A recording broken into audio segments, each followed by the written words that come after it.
সুইডেনে যারা অ্যাপ্লিকেশন করেছেন সবাইকে বেস্ট অফ লাক। এবং যারা চিন্তা করতেছেন যে সুইডেনে অ্যাপ্লিকেশন করব কি না, সুইডেনে জব পাওয়া যাবে কি না, কিভাবে কি করব না করব, অনেকের অনেক প্রশ্ন, অনেক দুশ্চিন্তা মাথায়। তাদের জন্য আজকের কিছু কথা। প্রথমত, সুইডেনে অন্যান্য দেশের মতো অত জব ক্রাইসিস নেই। হ্যাঁ, এটা হলো ভালো খবর। আরও যেটা ভালো খবর সেটা হলো যে সুইডেনে আপনি আসার আগেই কিন্তু বাংলাদেশে বসেই জব ম্যানেজ করতে পারেন। অনেকে বলবেন যে এটা কীভাবে সম্ভব। হ্যাঁ, অনেকে দেখবেন যে এখানে এসেও মাসের পর মাস জব পাচ্ছে না, আর অনেকে আবার বাসায় বসেই জব ম্যানেজ করে ফেলছে। যেমনটা তুমি পাইছিলা। হ্যাঁ, আমি কিন্তু বাসায় বসে মানে বাংলাদেশে থাকাকালীনই আমার যে স্টুডেন্ট অ্যাম্বাসেডর জবটা সেটা তখনই ম্যানেজ করেছিলাম। এখন অনেকে বলবেন যে কিভাবে এটা সম্ভব। সম্ভব, একটু চোখ কান খোলা রাখলেই কিন্তু সম্ভব। আপনাকে এজন্য কি করতে হবে, আপনি যখন অফার লেটার পেলেন তখন তো আপনি বুঝতে পারলেন যে আপনি কোন ইউনিভার্সিটিতে যাচ্ছেন, কোন এলাকায় যাচ্ছেন। তখন কি করবেন, আপনি ইউনিভার্সিটির ওয়েবসাইটে প্রথমে ঘাটা শুরু করবেন। ইউনিভার্সিটির ভিতরে জব পেলে কিন্তু সব থেকে ভালো হয়। এজন্য দেখবেন ইউনিভার্সিটির ওয়েবসাইট বিভিন্ন সময় জব সার্কুলার দিয়ে থাকে, আপনাকে সেগুলোর দিকে খেয়াল রাখতে হবে। আর আপনি ওরকম সার্কুলার পেলেই কিন্তু আবেদন করে দিবেন। আর অবশ্যই আপনার ইমেইলের দিকে নজর রাখতে হবে। অনেক সময় ইউনিভার্সিটি থেকেও কিন্তু ইমেইল দেয় যে হ্যাঁ আমাদের এই জব অ্যাভেলেবল আছে, কিন্তু আমরা ইমেইল চেক করি না। এটাই হচ্ছে আমাদের বড় সমস্যা। যতবার মেসেঞ্জার চেক করবেন তার থেকে বেশি ইমেল চেক করবেন। হ্যাঁ, এখন থেকে এটা বেশি। প্রফেশনাল একটা গুণ আপনার অবশ্যই নিজেকে তৈরি করতে হবে। হ্যাঁ, এখন থেকে বেশি বেশি ইমেইল চেক করবেন। তারপরে কি করতে পারেন, আপনি যে এলাকাটায় গেলেন সেই এলাকার কিছু ওয়েবসাইট খুঁজে খুঁজে আপনাকে বের করতে হবে যে ওই এলাকার ওয়েবসাইটে কিন্তু জব সার্কুলার দিয়ে থাকে, সেগুলোতেও কিন্তু আপনি অ্যাপ্লাই করতে পারেন।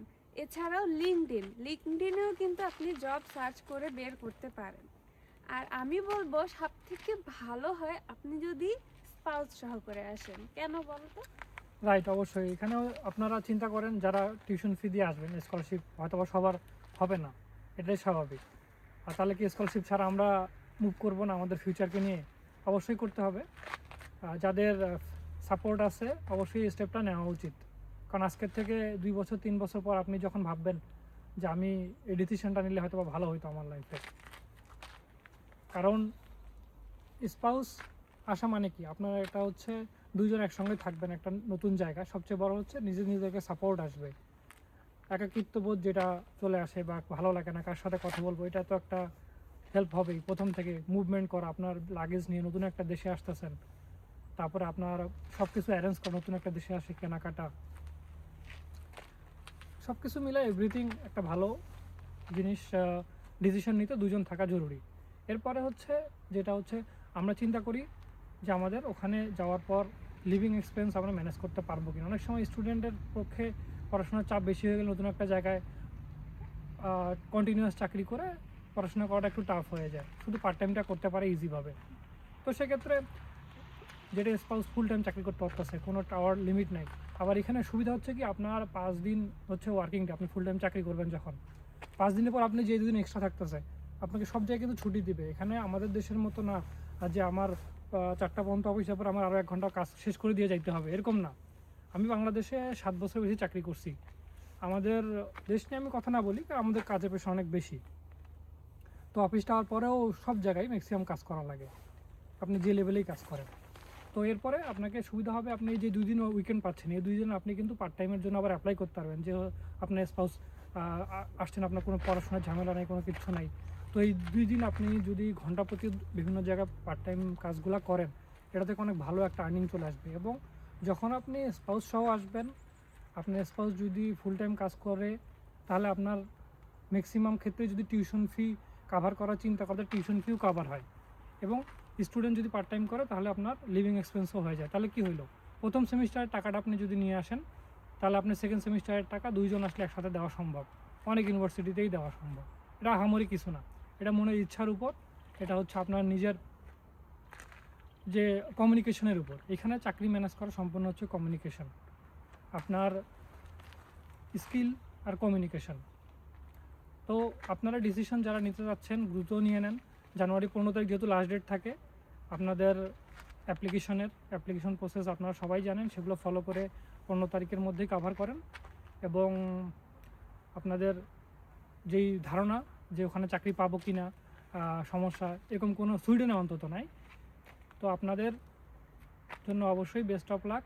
আর যারা বলে চাকরি পাওয়া যায় না, যাই সেটেল হইতে পারতেছি না, এসব নেগেটিভ যারা কথা বলে, তারা দেখবেন হাতে গোনা অল্প কিছু সংখ্যক লোক যারা আসলে নিজের জায়গা থেকে পরিশ্রম করে, কষ্ট করে এবং যে উদ্দেশ্যে আসছে পড়াশোনা সেটা করে, তারা অবশ্যই সেট হইতে পারে এবং হইতেছে রেগুলার।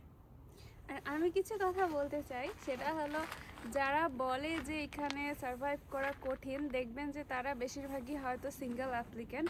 কারণ আমি যেটা বলবো যে আমি যদি একজন সিঙ্গেল অ্যাপ্লিকেন্ট হই, আমি পড়াশোনা করব নাকি চাকরি করব? কারণ চাকরি করতে গেলে তো আমার পড়াশোনার উপর একটা ইফেক্ট পড়বে, তাই না?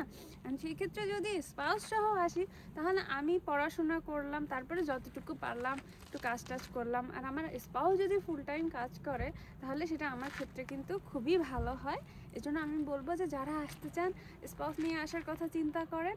আর যারা অনেকে চিন্তা করতেছেন যে স্পাউস সহ একসাথে আসা যাবে না, তাদের নিয়ে আমি আরেকদিন আরেকটা ভিডিও করব। তবে এই ভিডিওতে শুধু এতটুকুই বলবো যে স্পাউস কিন্তু আসতে পারবে, হয়তো 3 মাস 4 মাস লাগবে, কিন্তু তাও কিন্তু আসতে পারছে। সুইডেনে এখন এটা অ্যালাউ করছে, কিন্তু অন্যান্য দেশ কিন্তু ইতিমধ্যে বন্ধ করে দিয়েছে। এখন ডিসিশন আপনার, একটু কর্মঠ হতে হবে, একটু বুদ্ধি খাটাতে হবে, তাহলে সব জায়গাতেই কিন্তু সার্ভাইভ করতে পারবেন। আর সবাইকে অনেক অনেক শুভকামনা রইল। আপনাদের যদি ফাইল প্রসেস করাইতে চান আমাদেরকে দিয়ে, তাহলে আমাদেরকে ইনবক্সে মেসেজ দিবেন আর আমাদের পেজটাকে ফলো দিয়ে রাখবেন। আর কিছু বলবো? না, কিছু নাই, অল দ্য বেস্ট। আপনাদের কোনো প্রশ্ন থাকলে অবশ্যই আমাদের কমেন্টে লিখবেন। হ্যাঁ, আর আমরা চেষ্টা করি ফ্রি টাইমে আপনাদের ইনফরমেশনগুলো যেটা একবার ইনফরমেটিভ একদম সত্যি, সেটা আমরা চেক করে আপনাদেরকে জানানোর কোনো মিস ইনফরমেশন আমরা আপনাদেরকে দেওয়ার চেষ্টা করি না কখনোই। হ্যাঁ, আর আমরা সবসময় আপনাদেরকে মোটিভেট করি, ডিমোটিভেট করি না। কারণ আমি দেখেছি অনেকে বিদেশে আসার পরেই খুব নেগেটিভ কথাবার্তা বলে, কিন্তু আমার কথা হলো যদি তারা এতই কষ্টে থাকে তাহলে কেন বিদেশে এসেছে?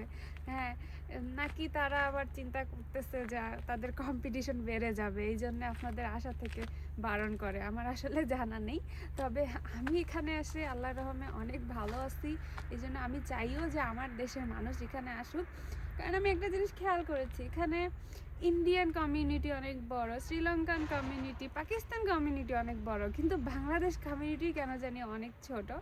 তাই আমি চাই আমার যে ভাই বোনেরা আছেন তারা চলে আসেন, যাদের যোগ্যতা আছে অবশ্যই আসবেন। আপনাদের জন্য অনেক অনেক শুভকামনা রইল, আর নতুন বছরের অনেক অনেক শুভেচ্ছা। সকলে ভালো থাকবেন, আর পরবর্তীতে কোন টপিক নিয়ে ভিডিও করব সেটা কমেন্টে জানাবেন। ধন্যবাদ।